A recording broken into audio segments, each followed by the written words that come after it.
Wrap this up.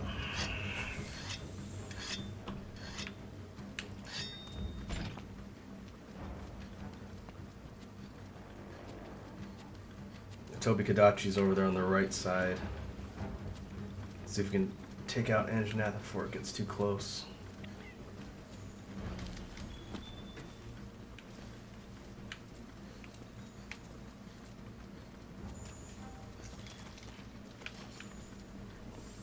Well, it's going to go up to that vine area again near the top.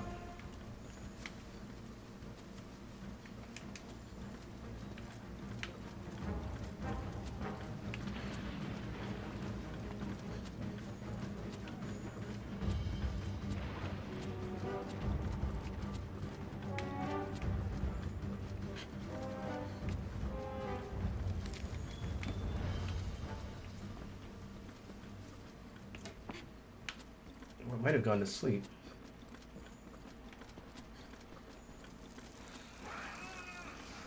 Nope. Oh boy, I do not like fighting it here. Let's see. We'll go for a true charge on the head again.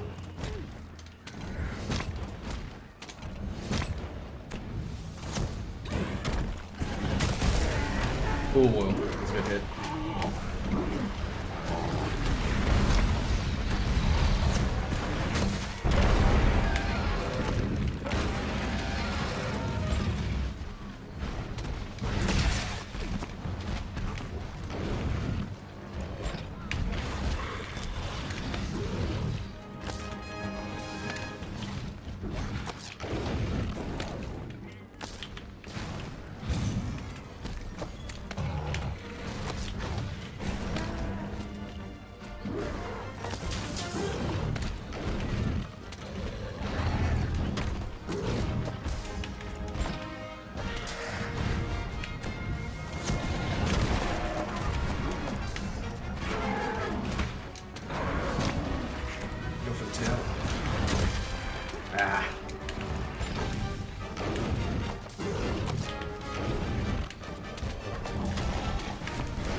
Waiting for the flamethrower. There's a flamethrower. Ha! Got your tail.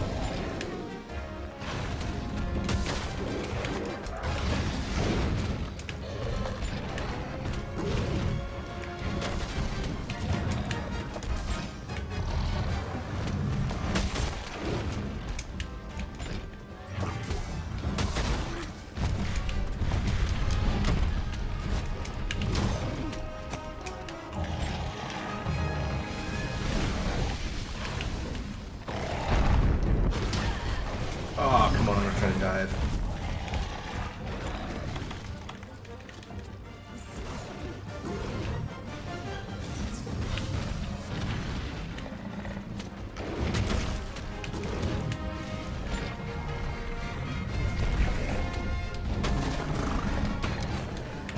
Gotcha.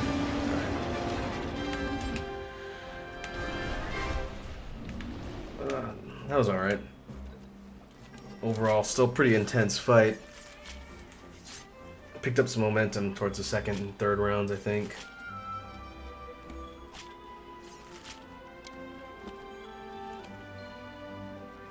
Got my fang. There's the tail.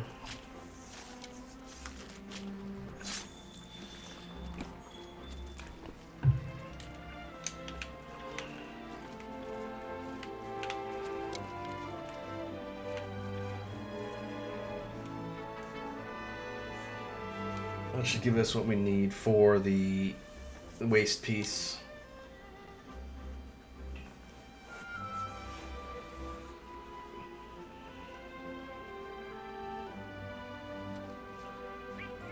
Tempted to go on an expedition to the Wild Spire, looking for other earth crystals that we need. Obviously not getting him here in the forest. That might be worthwhile. Alright, I got a lot of tails. 2 different tail drops. Nose bone. No plate. Plate is the rare drop that we need for Anjanath. Light crystal, Maka-Light. And we got more money for that too.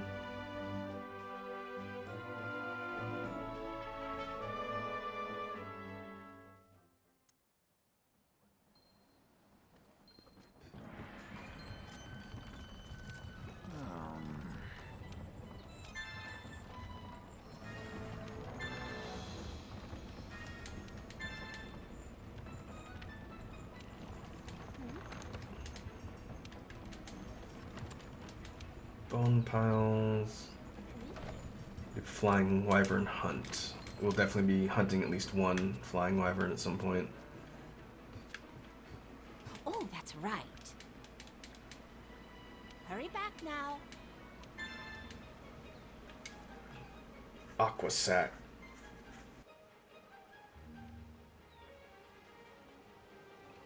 This is extra. This is increased size for the harvest box, which is something we definitely want to do.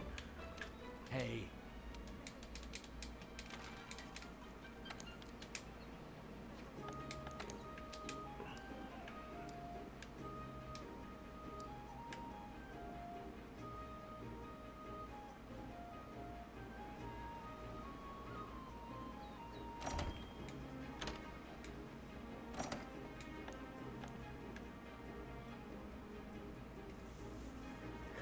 Let's see if we can get flash flies. Not yet.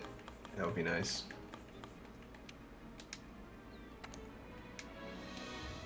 We'll just let that keep going for now.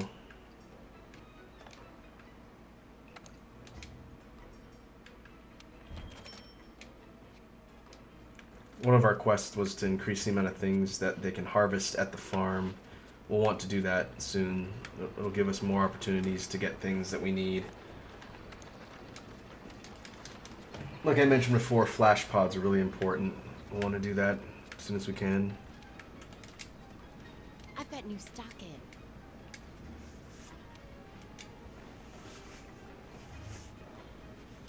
Some things at the armory.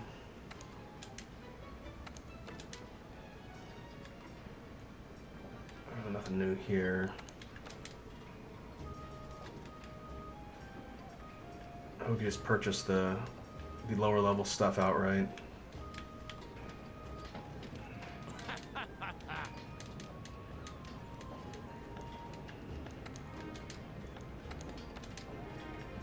Let's go ahead and grab our Anjanath waste piece here.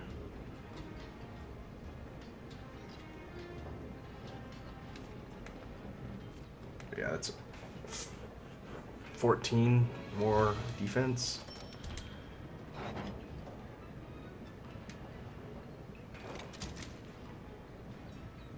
And we should be able to upgrade it.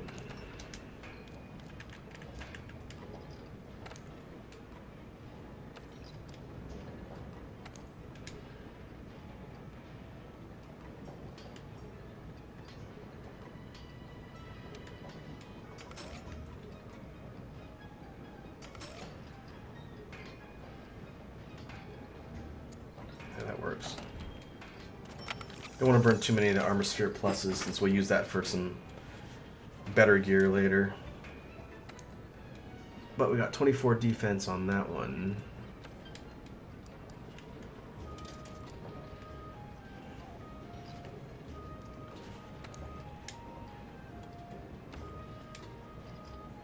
We'll need to upgrade our bone mail at some point, or swap it out for something better.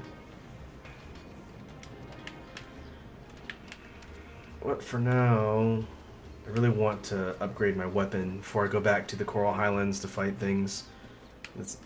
This particular greatsword's not doing enough damage, in my opinion.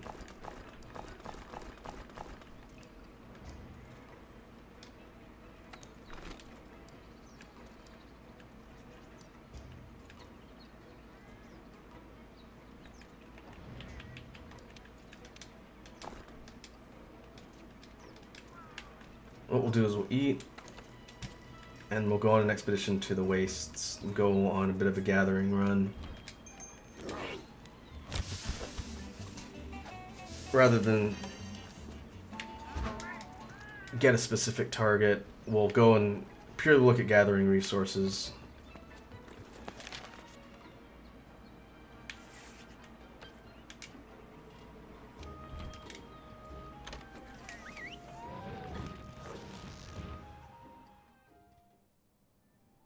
The main priority here will be finding mining points, get earth crystals.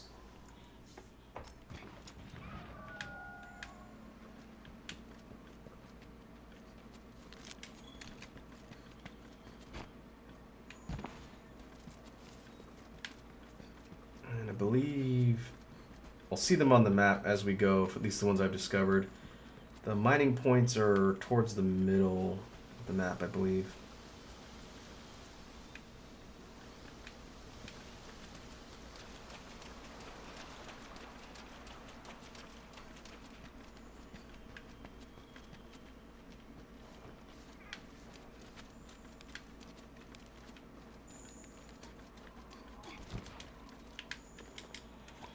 And can gather endemic life clues as well.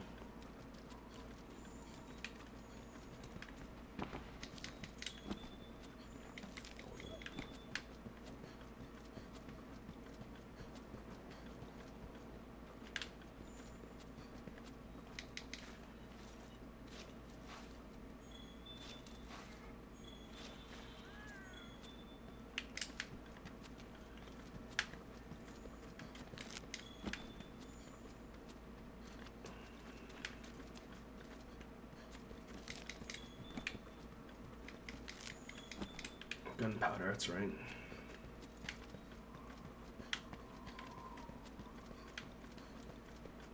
Well, I'm sort of running around the map, just essentially gathering and looking for resources. I guess what I can do is take the opportunity to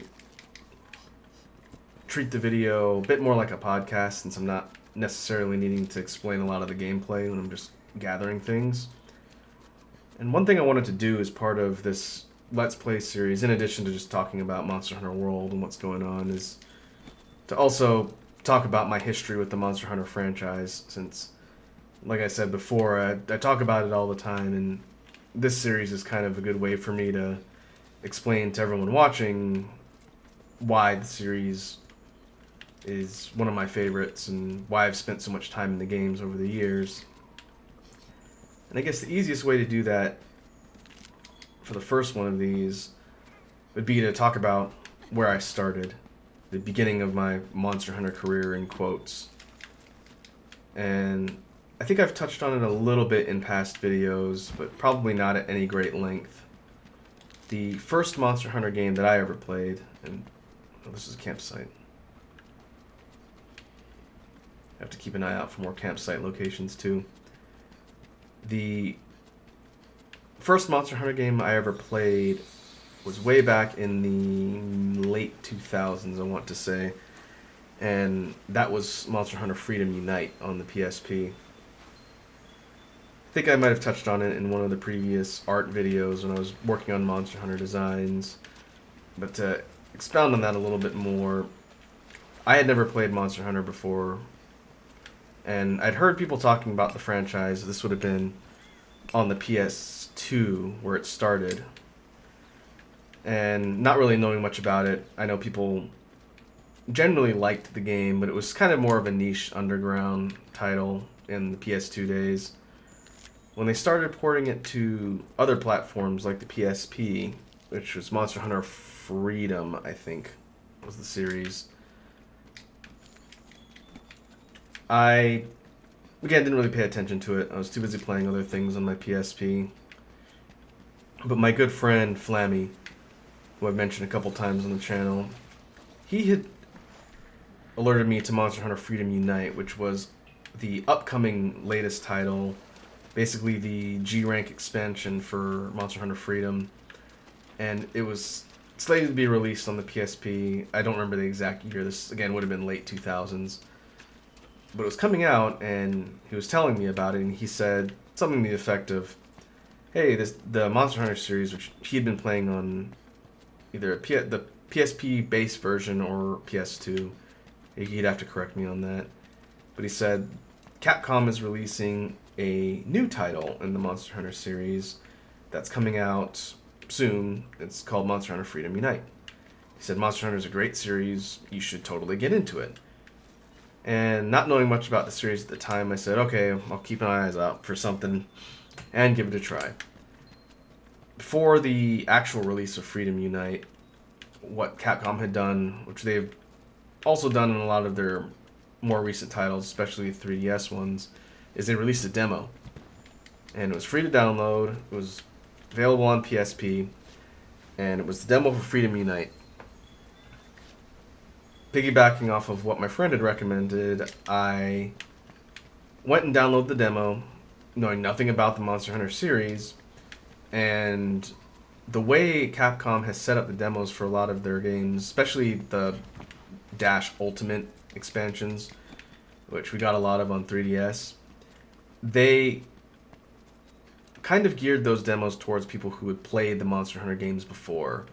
In other words, people who were familiar with the series, and people who were already somewhat used to the whole premise, controls, and gameplay basics of Monster Hunter. And the Freedom Unite demo was no different. Whoa! And that's Diablos. Look at the horns on that thing. You better hope your armor holds up or you're gonna get gored. Diablos is one of the apexes down here. We do not want to pick a fight with Diablos at the moment. There's some stuff for us to mine down here. We'll just give it some room and try not to draw its attention. Anyway, as I was saying, I started up the PSP demo for Monster Hunter Freedom Unite, not knowing anything about the game, and that game introduced the G rank tier of difficulty, which is what Iceborne is going to be doing for World when it comes out. And G rank is basically the hard mode and hard quests of the game, meant for experienced people with experience, knowledge of the series and gear and whatnot. Not knowing anything about the game and being dropped into the demo quests that they had for Freedom Unite, logically, I got smoked pretty bad. The game didn't give any sort of tutorial in the demo. It basically said, here are some G-rank quests with some advanced targets. You can choose which weapon you want to use, go to town, and do Monster Hunter. And as one can logically guess, I'm going to try and get away from Diablos here. It's not happy to see me. Trying to do G-rank stuff in the demo with no knowledge of the series, no tutorial.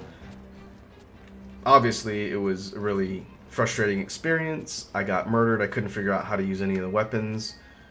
And the G-rank monsters killed me in a couple hits. And it basically soured my experience considerably. I put down the demo after tinkering around with it for a couple hours, and I basically said, this game is not for me. The controls are clunky, the user interface, the HUDs are very unintuitive. I don't know what the heck I'm doing. The monsters are cheap. They can kill you in a couple hits. You can't jump. You have to stand still and use items. A whole bunch of things that people unfamiliar with the series would normally just see as janky or bad gameplay. So I put the demo down. I didn't give it much thought. And later on, I saw my friend Flammy, and he asked me if I tried the demo. I told him straight up. I said I tried the demo. It was terrible. I didn't enjoy it at all. I couldn't tell what I was doing. The game didn't explain anything. It's obviously the game is just not for me. I'm not a fan of Monster Hunter. And so he said, okay, well, the demos are kind of more geared towards people who have played the series before and are somewhat more experienced. They're not really a good indication of the game proper because, again, it's dropping you in with no explanation. And I said, well, that may be, but I don't know if I'm really going to invest in buying a game when my first experience with it has been very negative. I basically told him I don't want to spend $50 or $40 on the full release, knowing that already I didn't enjoy what little of the game I experienced so far. And he said, all right, that's fair. We didn't really talk about it too much more. Interestingly enough, for timeline purposes in the lore, This would have been right around the time when Flammy was introducing me to a lot of other types of games. I can't exactly say first, like before or after, but this would have been right around the time when he was showing me a lot of the more unknown titles on the PS2. At some point, he had introduced me to God Hand, which is how we got the God Hand Let's Play. Other games that were a bit more off the radar, like Killer 7, which ended up being some of my most favorite games ever. And Monster Hunter sort of fit into that continuity overall as, hey, this is a cool thing, you should check it out. But unlike the other games, I tried Monster Hunter and absolutely hated it. And then time went by, the demo was out, and eventually the full version of the game was released. And I saw it come out because my friend was playing it and he was talking about how much he was enjoying it. And I again, just sort of wrote it off and said, well, it's really just not my thing. I didn't go back to the demo after the first experience. I said, I'm just gonna not invest any more brain time in Monster Hunter. Well, after Freedom Unite was out for a bit, and I know Flammy had been playing it, he approached me again, and he told me, hey, Freedom Unite's really good. That's exactly what he told me before. He said, I think you should give the game another try. And being the natural pessimistic skeptic type person that I am, I told him, what do you mean? I asked him, I said, what do you mean? I told you I didn't enjoy the game the first time. I told you I didn't like it. And he said, the game series is set up to at least give you some semblance of tutorial and instruction in the beginning. The full version of the game is not going to drop you in blindly at late stage. It's going to start you off from the beginning and sort of point you in the right direction instead of just saying, hey, here's a game, do Monster Hunter. And I was, again, skeptical. I told him no other game I've ever encountered ever changed my mind after I decided I wasn't going to like it. But, and this would have been back in school when budgets were somewhat tight. But the fact that he so passionately spoke about this game, I said, alright, he's really never steered me wrong before this. All the other games that he's had me try, I really liked. So maybe I should be a little more open-minded and give it another try. So I scraped together the cash, and I bought the PSP version. I bought it digitally, and I don't own a whole lot of UMDs. But I bought the game, and I said, alright, I'm gonna give it a try from the beginning, try and get through the early game, the tutorial, really give it the old college try in quotes, and then I'm going to make a decision on whether or not it's for me. So I did that. I started Freedom Unite from the beginning, worked my way up through the basics of the game, how to traverse environments, how to go out on the quest system. They start you off with small monsters. They say, hey, here's a really basic small target, go and kill 5 dinosaurs, just like we did here. And the weapon I picked, interestingly enough, was the longsword, because it seemed the most easy to learn. You do a lot of attacks, it was fairly quick hitting, not rocket science. And so I played through the earlier quests. I said, okay, the game makes a little more sense now. They've explained how to do A through Z. It's not quite as nebulous. At least I'm making progress. I'm clearing these earlier quests. They want me to kill a bunch of dinosaurs. I can do that. Alright. So far, the experience is considerably better than the demo. Still hadn't quite gelled, and still didn't hook me. And so I kept playing through the game for a bit, going through and exploring the different locales and the different quests. And eventually I got to a mission where I had to hunt a creature called Kezu, which is somewhat of a notorious monster in the series, just because it's not very popular to a lot of people. It's not in it's not in this title, and no one knows if it's going to be in Iceborne. I don't think it is. But the Kezu's a flying wyvern. It's blind, it has no eyes, looks like a big kind of leech-like lamprey thing. and it is a thunder element monster, so it channels electricity. And it's overall not too difficult of a fight, but it was the first fight that gave me trouble when I was trying out Monster Hunter Freedom Unite.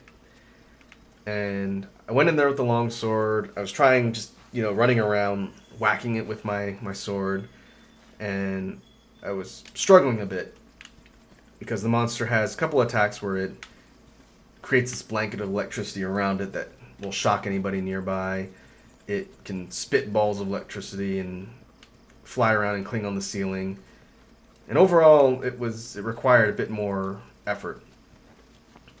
And I kind of beat my head against the wall with Kezu for a while, put the game down for a little bit, went back to it, and then I did something that I hadn't really thought to do in Freedom Unite as I've been playing it. I switched weapons. I went to the town, I said, I'm going to try something else. Obviously, beating my head against the wall with the longsword and fighting Kezu isn't accomplishing much. And I tried to figure out what I wanted to play. I had tried Greatsword, hadn't quite figured out Greatsword at the time. Most of the other weapons didn't really click with me besides the longsword. But I said, well, let's just try something completely different. So I picked up the hammer. And in Monster Hunter, the hammer is a fairly speedy weapon that specializes in inflicting the KO status. You focus on hitting the monster's head and building up KO damage, and you knock them out and incapacitate them. After tinkering out the weapon and figuring out how to do hammer charges and all the other basics, I went out to that fight against the Kezu and approached it with a slightly different game plan. I said, okay, I'm not gonna approach this like a longsword user. I'm gonna approach it like a hammer user and try and be a little bit more methodical. And long story short, after a couple tries, I was able to successfully kill the Kezu and proceed. And it ended up being a lot easier once I switched weapons and sort of adapted my strategy a little bit more. And it was sort of a daunting moment. It wasn't anything profound, but it was this moment of the game sort of clicking in that I thought the whole idea that this was a basic hack and slash, something like a Koei Warriors game where you just smack endlessly on a bunch of grunts or, just spam buttons to win. This was definitely not one of those types of games. And the whole moment of beating a challenge by learning the game and adapting and getting better was kind of this epiphany moment where I thought, okay, obviously there's more to this game than I thought. And that was sort of the moment when it clicked. The whole idea of depth and complexity behind Monster Hunter, which is what people celebrate so much about the series, that moment of killing this giant blind lamprey monster was kind of the moment that the series changed, in my opinion. And it definitely got more interesting. I stuck with the hammer for pretty much all of Freedom Unite. But from there, the whole idea of learning how to be a better hunter and learning how to play the game better sort of solidified it, and that was when the hooks sunk in. And after I had spent more time and progressed further, I went back to talk to Flammy, and I said, okay, you might have been right. I think I begrudgingly, at the time, told him, all right, I've spent more time in Monster Hunter. I got a better idea with what I'm doing. The game is fun. I'm enjoying it now. And then he told me, have you seen the multiplayer? And I had mostly been progressing through the single-player missions and whatnot. I told him, no, I hadn't. You're the only other person I know who plays this. There was no online service at the time. And I said, I have not really experienced the multiplayer. What are you talking about? And he said, well, Monster Hunter's big draw is that you can... I think we could build the camp here.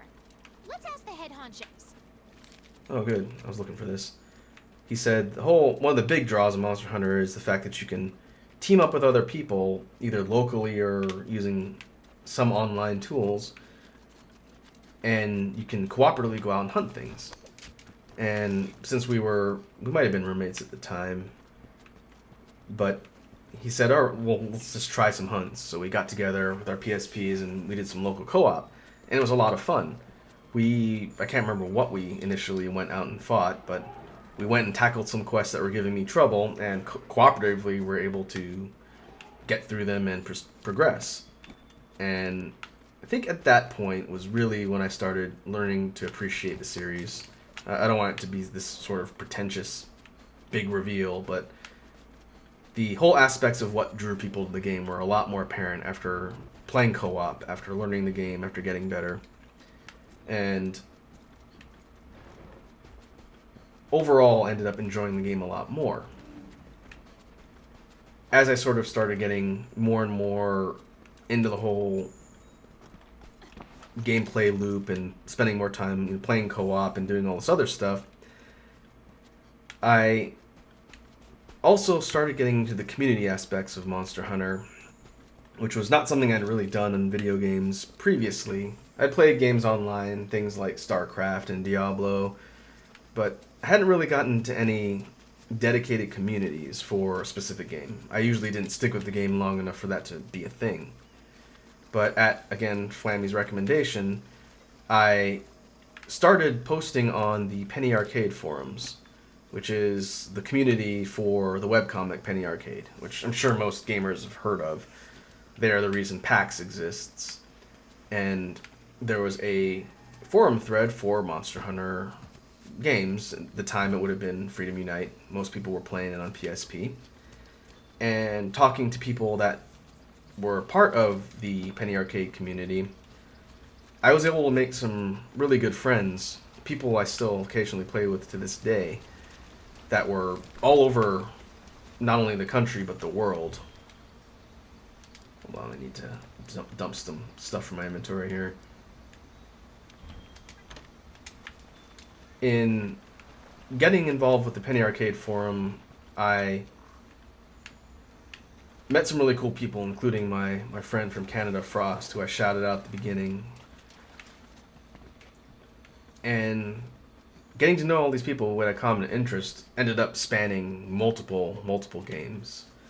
After Freedom Unite, and we played on Ad Hoc Party on the PS3, Flammy, Frost, and I, for multiplayer in Freedom Unite.